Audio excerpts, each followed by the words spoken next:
Hi friends, today we're going to be reading Miss Nelson is Missing.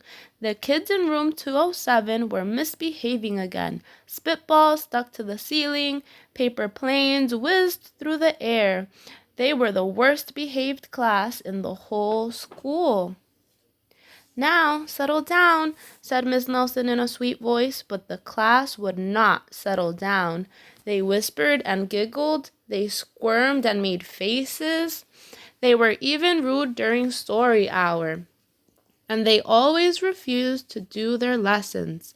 Something will have to be done, said Miss Nelson. The next morning, Miss Nelson did not come to school. Wow, yelled the kids, now we can really act up. They began to make more spitballs and paper planes. Today, let's be just terrible, they said. Not so fast, hissed an unpleasant voice. A woman in an ugly black dress stood before them. I am your new teacher, Miss Viola Swamp. And she raped the desk with her ruler. Where is Miss Nelson? Asked the kids. Never mind that, snapped Miss Swamp. Open those arithmetic books. Miss Nelson's kids did as they were told. They could see that Miss Swamp was a real witch. She meant business. Right away, she put them to work, and she loaded them down with homework. We'll have no story hour today, said Miss Swamp. Keep your mouths shut, said Miss Swamp. Sit perfectly still, said Miss Swamp, and if you misbehave, you'll be sorry, said Miss Swamp. The kids in room 207 had never worked so hard. Days went by, and there was no sign of Miss Nelson. The kids missed Miss Nelson. Maybe we should try to find her, they said. Some of them went to the police. Detective McSmog was assigned to the case. He listened to their story. He scratched his chin. He said. I think Miss Nelson is missing. Detective McSmog would not be much help.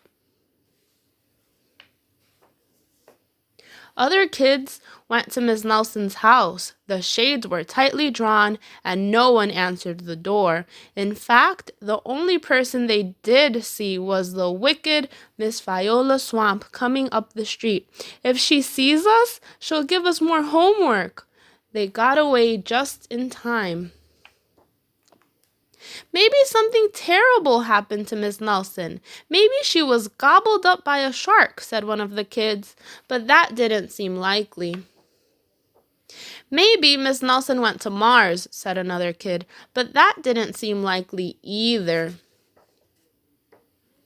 I know, exclaimed one know-it-all. Maybe Miss Nelson's car was carried off by a swarm of angry butterflies, but that was the least likely of all. The kids in room 207 became very discouraged.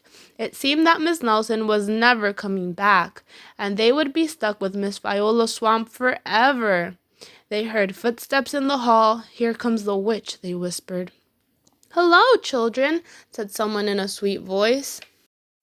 It was Miss Nelson. Did you miss me? She asked. We certainly did, cried all the kids. Where were you? That's my little secret, said Miss Nelson. How about a story hour? Oh, yes, cried the kids. Miss Nelson noticed that during story hour, no one was rude or silly. What brought about this lovely change? She asked. That's our little secret, said the kids.